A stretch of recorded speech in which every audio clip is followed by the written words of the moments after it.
I was screened through TrialNet after my twin sister was diagnosed with diabetes. And so he asked me, well, have you ever been tested for antibodies for type 1 diabetes? I asked each of my brothers if they wanted to be screened. Me and my brothers all went down, got the blood work together, and did some screening for type 1 diabetes. So type 1 diabetes is an autoimmune disease where your body attacks your pancreas, which is what produces your insulin. So what insulin does is when you eat food, insulin unlocks your cells, your body can store the food into your cells for energy.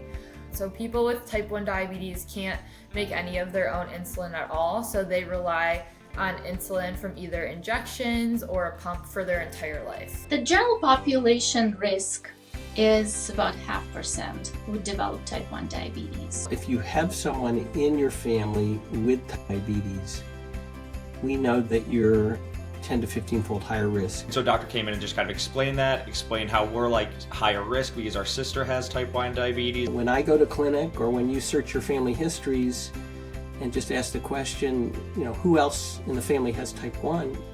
Often the answer is no one. It's just you. And 90% of the time, that's the case. And that's kind of what they said of me, is I don't have family members who have diabetes at all, but here you go. And so we can't really only limit our focus on screening to those with type 1 and their families. We have to find a way to pivot our population. I think what's happened in the previous few decades is we figured out how to do this and how to use this tool called antibodies very effectively.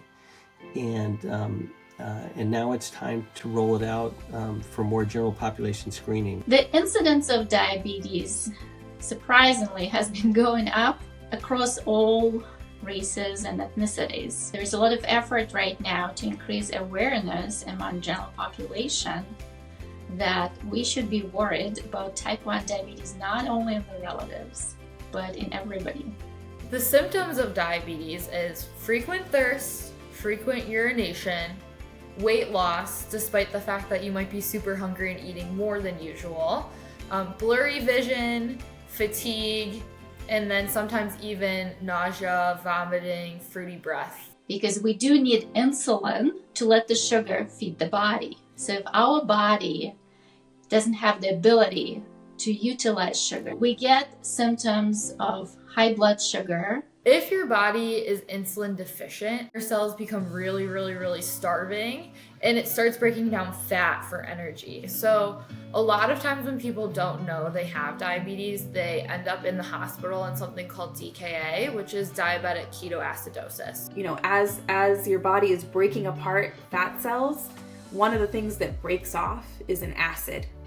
And this acid also builds up in your blood. And that basically poisons your body. About 25% to 50%, unfortunately, are diagnosed with diabetes ketoacidosis, which is a very severe clinical presentation of type 1 diabetes. Part of the reason to screen is if you're heading in that direction, we'd certainly like to know about it and sort it out in those subtle early stages before you get acutely ill. It's hard because these are signs or symptoms that creep in slowly. Usually in the days to 1 or 2 weeks before diagnosis, things become a little more dramatic. But it's not unusual for families to miss it and even healthcare teams to miss it at first. And so it's really up to you to raise that flag and push for yourself, especially when it comes to getting screened, because diabetes does just so much damage to your body over time, especially if your blood sugars are out of range. With screening, if we can prevent DKA, it's beneficial because a lot of people start off with this really traumatic experience. They're in the hospital, they're super sick, and then they go home and everything's brand new to them, right? Insulin, blood sugar testing, everything's new. And I think all the time, like if I was re-diagnosed right now, and I had access to antibody testing that told me what stage of diabetes I'm in, I would love to know that there are options to delay the onset so that I could transition into life with diabetes rather than being kind of thrown into the deep end.